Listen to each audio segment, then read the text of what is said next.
উড়োজাহাজের ভেতরে আরাম আয়েশ করে নয়, ল্যান্ডিং গিয়ারের ভেতরে লুকিয়ে এক দেশ থেকে আরেক দেশে গেল এক কিশোর, তাও আবার আধা ঘন্টা কিংবা 1 ঘন্টা নয়, টানা 2 ঘন্টা গিয়ারে লুকিয়ে আকাশে উঠতে থাকে ওই কিশোর। জানা গেছে আফগানিস্তানের কাবুল থেকে উড়োজাহাজের ল্যান্ডিং গিয়ারের ভেতরে ঢুকে ভারতে পৌঁছায় কিশোর।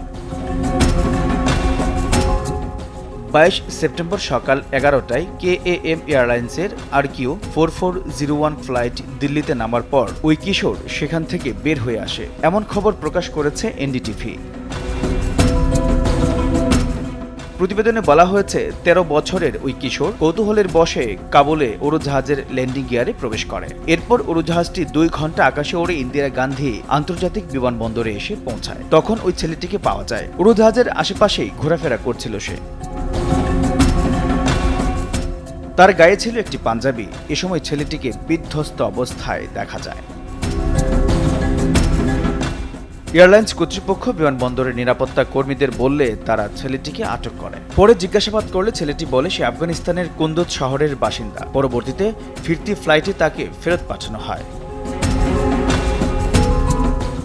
ওই কিশোর বিমানবন্দর কর্তৃপক্ষকে বলে সে কাবুল বিমানবন্দরে লুকিয়ে প্রবেশ করে এবং কোনোভাবে উড়োজাহাজের ল্যান্ডিং গিয়ারের জায়গায় ঢুকে পড়ে। নিজের কৌতূহল থেকেই সে এই কাজ করে বসে। পরে ল্যান্ডিং গিয়ারের জায়গাটি নিরাপত্তা কর্মীরা তল্লাশি করেন। সেখানে তারা একটি লাল রঙের স্পিকার পান, যেটা ছেলেটি সঙ্গে এনেছে। পরবর্তীতে পুঙ্খানুপুঙ্খ তল্লাশি করে উড়োজাহাজটিকে নিরাপদ ঘোষণা করা হয়।